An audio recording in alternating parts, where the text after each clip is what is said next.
मेरे best friend ने मुझे मारने की प्लानिंग की थी।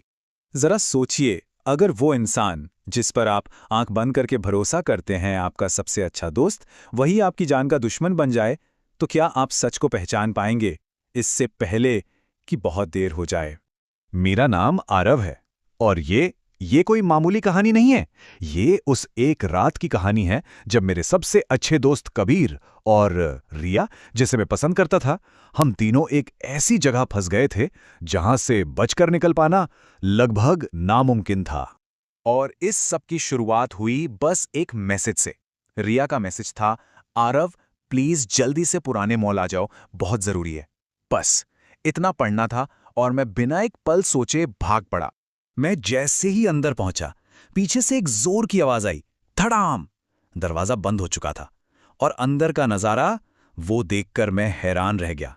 कबीर और रिया दोनों वहां पहले से ही थे। हम तीनों एक पुराने सुनसान मॉल के अंदर फंस चुके थे। किसी के भी फोन में नेटवर्क नहीं था और बाहर बाहर भयानक तूफान शुरू हो गया था। पहले तो मुझे लगा शायद सब ठीक है, पर नहीं। माहौल में एक अजीब सी खामोशी थी, एक तनाव था। कबीर कुछ बोल ही नहीं रहा था, बस चुप था। और रिया, उसकी आंखों में तो साफ साफ डर दिख रहा था। मुझे अंदर से महसूस होने लगा था कि कुछ तो बहुत ज्यादा गलत है। और तभी कबीर मुझे एक कोने में ले गया और धीरे से बोला, सुन, रिया पर भरोसा मत करना, उसी ने हमें यहां फंसाया है। मैं अभी उसकी बात को समझ ही रहा था कि रिया मेरे पास आई। उसकी आवाज कांप रही थी। उसने कहा, आरव, कबीर जो भी कह रहा है वो झूठ है, असली खतरा वो है। तो अब सोचे, मैं बीच में खड़ा था। एक तरफ मेरा बचपन का दोस्त और दूसरी तरफ वो लड़की जिसे मैं पसंद करता था। दोनों एक दूसरे पे इल्जाम लगा रहे थे। दिमाग सुन्न हो गया था। मैं किस पर यकीन करूं? कौन सच बोल रहा था? मुझे जवाब चाहिए था, किसी भी कीमत पर। मैं पागलों की तरह उस मॉल में कुछ ढूंढ रहा था और तभी मुझे एक पुराना, धूल से भरा हुआ सीसीटीवी सिक्योरिटी रूम दिखा। मैंने कांपते हाथों से मॉनिटर ऑन किया और स्क्रीन पर जो दिखा उसने मेरी दुनिया हिलाकर रख दी। वो सीसीटीवी फुटेज वो सब कुछ साफ कर रही थी। स्क्रीन पर कबीर था। वो किसी अजनबी से बात कर रहा था। फिर मैंने देखा कि कबीर ने उस आदमी के हाथ से पैसों का एक बंडल लिया और बदले में उस अजनबी ने कबीर को मॉल की चाबी दे दी। मैंने वो फुटेज कबीर को दिखाया। मुझे लगा वो डर जाएगा, बहाने बनाएगा, पर नहीं। वो हंसने लगा, एक अजीब सी डरावनी हंसी, और बोला, हां, ये सब मैंने ही प्लान किया है। पर क्यों? एक ही सवाल मेरे दिमाग में घूम रहा था, क्यों? और वजह थी जलन। उसे लगता था कि मैं जिंदगी में हमेशा उससे आगे हूं, हर चीज में। मेरी कामयाबी उससे बर्दाश्त नहीं हो रही थी और वो मुझे ही खत्म कर देना चाहता था। और रिया, उसका क्या?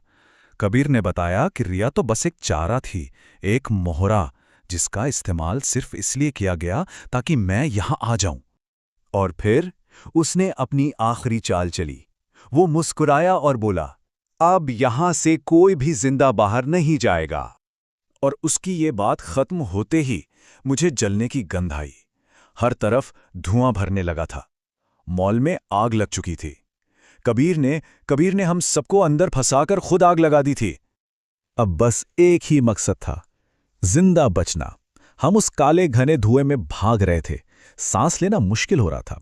तभी धुएं के बीच मुझे एक इमरजेंसी एग्जिट का साइन दिखा। दरवाजा जाम था, खुल नहीं रहा था, पर मैंने और रिया ने हार नहीं मानी। हमने मिलकर पूरी ताकत से धक्का दिया और दरवाजा टूट गया। हम जैसे ही बाहर गिरे, खांसते हुए, ताजी हवा में सांस ली, तो लगा कि जान बच गई।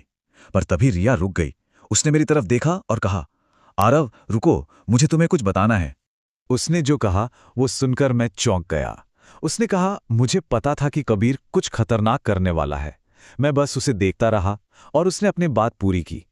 इसीलिए मैंने तुम्हें यहां बुलाया था आरव, ताकि तुम अपनी आंखों से उसका असली चेहरा देख सको।